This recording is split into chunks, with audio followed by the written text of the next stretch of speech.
What's topic two, Riley? Topic two is we're going to play a game of best case, worst case. This time with freshmen, incoming freshmen, and let's do the top five freshmen we have coming in.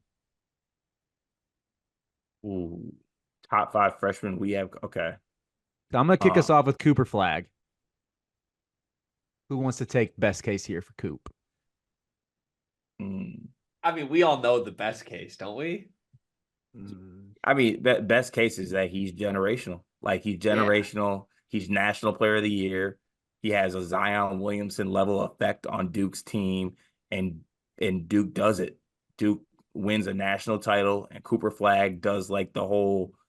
Who was the last like fresh like what was it Anthony Davis who was freshman year was just like the best player in the country and became the number one pick, and it will look like that. That is the best case scenario.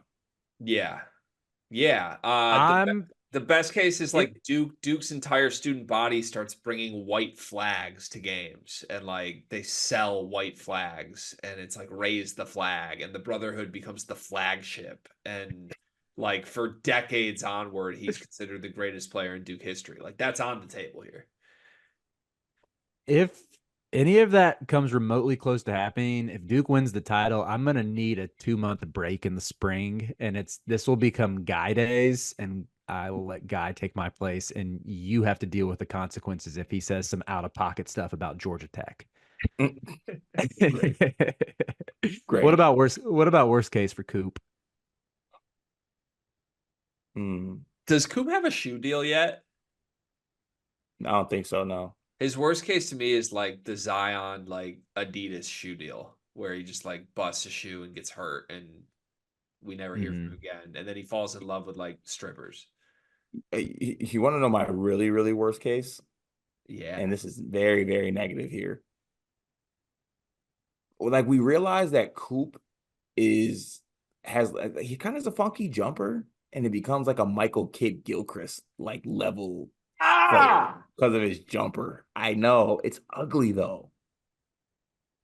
It's I ugly. I will add. I don't think Coop comes anywhere close to his floor.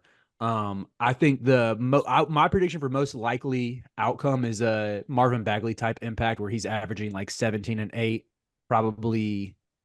I'm not saying he's the same player as Marvin Bagley. I'm just saying similar type impact where like Bagley could take over a game and he will Duke to the Elite Eight that year. I guess he had good players around him, but he was a pretty unstoppable force at Duke.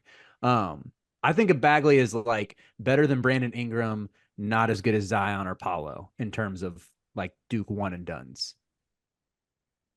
Okay. First off, on behalf of all Duke fans and every Flag family member, I resent the fact that you're comparing him to Marvin Bagley right now. That's I'm not great. comparing him to Marvin Bagley. I'm Um, saying it's a similar. Bagley was a problem at Duke. That team was awesome. Yeah, there's been a lot of problems at Duke. Some problems are bigger than others. And just if you think Cooper Flagg's going to be like Bagley-esque, I think you got to Dude, prepare yourself. Bagley was the ACC Player of the Year I when the understand. ACC was loaded. I What are we like? understand. What are we doing? How is that an insult? There's still some levels to this shit, Riley. Like, Flag wasn't even the leading scorer at Montverde. Derek Queen led that team in points per okay, so game. that's where you're at. I get where you're at now. I got it. He wasn't the leading scorer at Montverde for this guy. This guy's transcendent. I think he is too, but I don't think he's going to be Paulo. Then again, I would encourage you to prepare yourself for what your worst case scenario is then. You think he's going to be Paulo level? I think saying he's Marvin Bagley, not Paolo, before he even puts on a Duke uniform is insane. I think But Bagley was really this kid projects to be as good as Paolo. Yes. I just don't know if he's. I don't think he's going to be as good as Paulo. Okay. And my floor was going to be the point that he wasn't the leading scorer at Montverde, to where maybe some outcome with that happens where the scoring isn't quite where his defense is. Possible. Who's number two? Who's number two? Number two, I'm lumping 2 and 3 together with Ace Bailey and Dylan Harper, because I think they kind of will work in conjunction with each other for best case. A best case scenario, I think that Dylan Harper is Big Ten Player of the Year. I think he's that Oh, good. over Ace. Yes. I think that he could be Big Ten Player of the Year. I think he'd be first team All Big Ten. I think like this, as much as people are are reluctant because of Rutgers' offense, and that's very, very well the case. But you also have to look glass half full here. The best case scenario is that this just like works. And Dylan Harper and Ace Bailey are that dynamic. And them being that dynamic makes Rutgers that good. So like, yeah, I think if the best case scenario is that they're dynamic, Rutgers is great, and it gets to the point where like people are like, like, do we want to pick Dylan Harper over Cooper Flagg? Yeah. Yeah, I agree with Card actually. You've sort of convinced me this is way more possible than I've said all summer.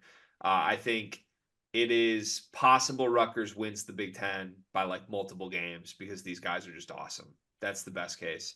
The worst case to me is we end up with like a little Angel Reese, Flau'jae Johnson situation where like Cooper Flagg is so good and Dylan Harper and Ace Bailey get so jealous that they try to instigate like an us versus him war and it gets really Oh, toxic. And great. yeah, that's my worst College case. basketball, men's college basketball race war. That's Exactly what we need. that is my worst case scenario for the Rutgers duo. All right, VJ Edgecomb, number 4. Wait, Riley, you don't want to do more race war? I do not. I respect that. I'd actually ask Greg to go first on VJ Edgecomb because I feel like Yeah. I mean, I'm in on him too, but like I think Greg Yeah. thinks like he's gonna be one of the best freshmen in the country. I think you could take everything we said for Norchad and just put it onto VJ, but Yeah. I think those are the two best players on Baylor next season for the record. So it's not like I would say this for Jeremy Roach. I think VJ could win Freshman of the Year. I think he could be in first team All American, and I think Baylor could win a national championship. Yeah, I would say the same. I think like that being that would be the big three to me. Like VJ Edgecomb is that dynamic. You put him with the winningness experience of Jeremy Roach with the production that he has, and then Norchad is that good down low as well. That Baylor just they don't sneak up on anybody because they're gonna be really good. But it's like they win the Big 12 over Kansas. They make the run. They win a national title. And it's with Edgecomb being the best player. That is the best. The worst case is I guess Keontae George level season.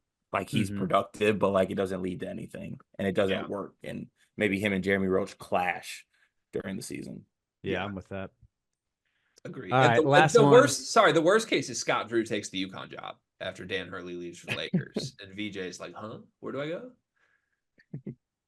Michigan. Could happen. Last one. Trey Johnson.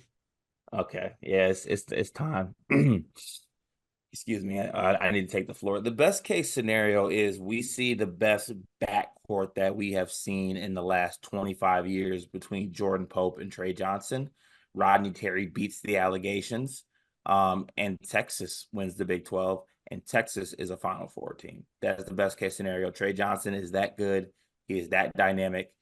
The offensive firepower that they could have in that backcourt between him and Pope is going to make them one of the toughest checks in the country for any guard combo that's coming in there. They got to be ready for that.